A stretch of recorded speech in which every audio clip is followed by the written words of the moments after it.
Condoleezza Rice has excelled at all the roles she's played in her life, from being the first black American woman to serve as a U.S. Secretary of State, to a political scientist, to concert pianist. She grew up in the racially charged city of Birmingham, Alabama, and she gives major credit to her parents in her memoir, Extraordinary, Ordinary People. And Condoleezza Rice is with us this morning. Good morning. Good morning. So I asked you first, should it be Secretary, Madam Secretary, or Dr. Rice, and you said? Condi, please. Do people actually call you Unless that? you want to brave Condoleezza, that's okay too. Well, I can do it, all right. Well, Dr. Rice, thanks very much for being here. This is such a personal story. This is not about foreign policy. This is not about the serving in the Bush White House. This is really about your personal story of growth as a child, growing up in the oh-so-segregated South. It was a separate kind of growing up, wasn't it? Describe that. Well, Birmingham really had two parallel societies. On the one hand, you had the white world, and then you had the black world. And the twains didn't meet very often. My parents were part of a middle-class black community that believed in faith and family and education. But of course, they were quite ordinary people, a school teacher, minister, and high school guidance counselor. But the circumstances to teach a little girl that you might not be able to have a hamburger at a Woolworth's lunch counter, because you couldn't under segregation. Right. But you could be president of the United States if you wanted to be, and that was really the way that they raised me. What a dichotomy. You talk about getting in the car and going on trips and traveling from the Deep South and hoping to not have to stop at a gas station. That's right, because restrooms were segregated. And of course, the restrooms for coloreds, as they were called at the time, were pretty awful. Yeah. And I can And your mother wouldn't go? And my mother wouldn't go. My mother simply wouldn't go into them. Yeah.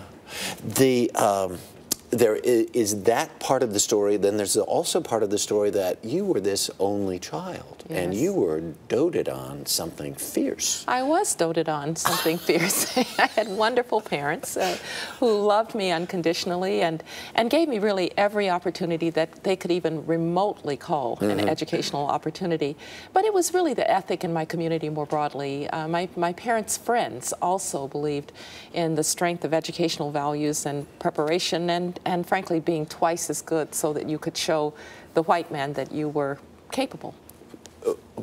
Underline that again. I mean, it trips off the tongue, but think about that. Living in a world where you had to be twice as good if you were going to be given any actual consideration at all. That's right. And if you were going to have a productive life, and if you were going to control your circumstances, my parents believed that you might not be able to control the circumstances, but you could certainly control your response to them. And education was a kind of armor. Preparation was a kind of armor that allowed you to do that. Right. And so if you had to be twice as good, so be it. And it wasn't a matter of debate, by the way. It was just sort of said that way. I know. It's interesting because there are a bunch of different things. I mean, they gave you every lesson under the sun. They let you watch as much TV as you wanted, which is another part of the story which I love so much.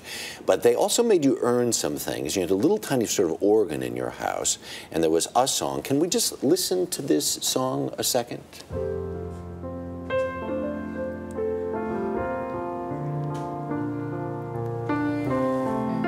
Why is this song so important? That song is What a Friend We Have in Jesus. And my father told me, when you can play What a Friend We Have in Jesus perfectly, we'll buy you a piano, because I'd asked for one because the little organ didn't have enough keys. And so I went to my grandmother's house that next day, and for 8 hours I practiced and I practiced. And my grandmother said I wouldn't even get up for lunch. And when my parents came home to pick me up, I knew What a Friend We Have in Jesus perfectly. And my poor parents, who didn't have the money to go out and buy a piano, went out, I think, on one of those rent-to-own things, and they rented a piano so that they wouldn't disappoint me. There are extraordinary stories in this book, including how your father became a Republican, and because the Democrats couldn't register him, because a black man couldn't be registered to vote in the South in that day and age. But Stokely Carmichael came over for dinner. Oh, absolutely. Remember the Black Panthers. My father really was sort of attracted to radical black politics, despite the fact that he was a quite conservative man himself, Republican all of his life. But he really, I think, was attracted to the way that they confronted racism, not with humility and sublimation, but really with strength. And so I did have a lot of associations that, in retrospect, would perhaps be viewed a little strangely. How's your golf game? My golf game's coming along.